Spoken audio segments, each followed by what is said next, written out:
छोड़ी चली गइलू माई लागोता कि घरवा अब सुनसान हमके छोड़ी चली गइलू माई लागोता कि घरवा अब सुनसान बेटा बेटा कही के खेलवलू बेटा बेटा कही के खेलवलू गोदिया में रखी के कइलू सयान बेटा बेटा कही के खेलवलू गोदिया में रखी के कइलू सयान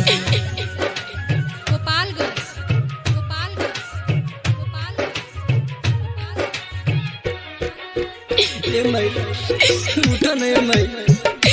का भइल बे माई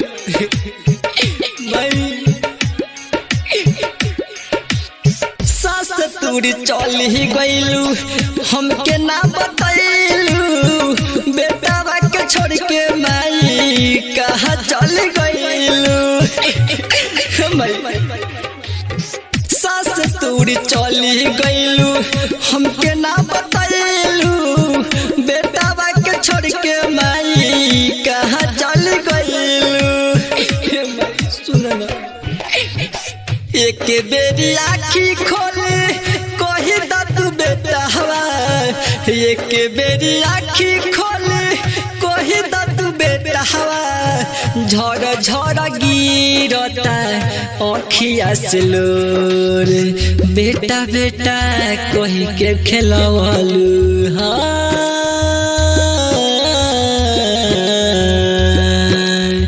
बेटा बेटा कही के खेलवलू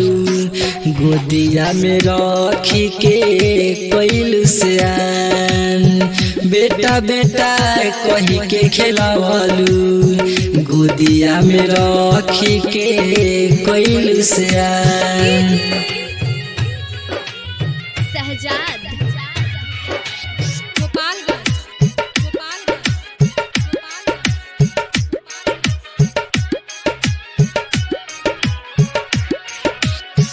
राइटर सुनील लिखले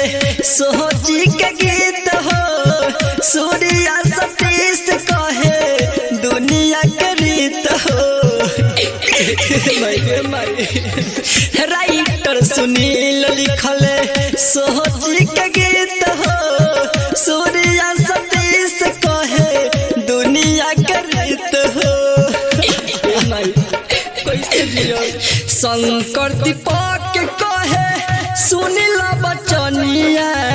नवीन दिलीप कहे सुनिल बचनिया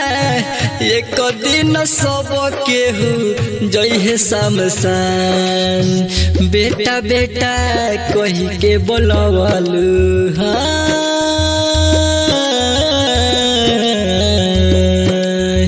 बेटा बेटा कही के बोलवलू गोदिया में रखी के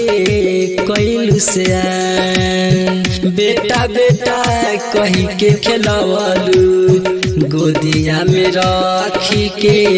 कइलू सयान हमके छोड़ी चली गइलू माई लागोता कि घरवा अब सुनसान बेटा बेटा कही के खेलवलू बेटा बेटा कही के खेलवलू गोदिया में रखी के कइलू सयान बेटा बेटा कही के खेलवलू गोदिया में रखी के कइलू सयान Bajrang digital recording studio Mirpur.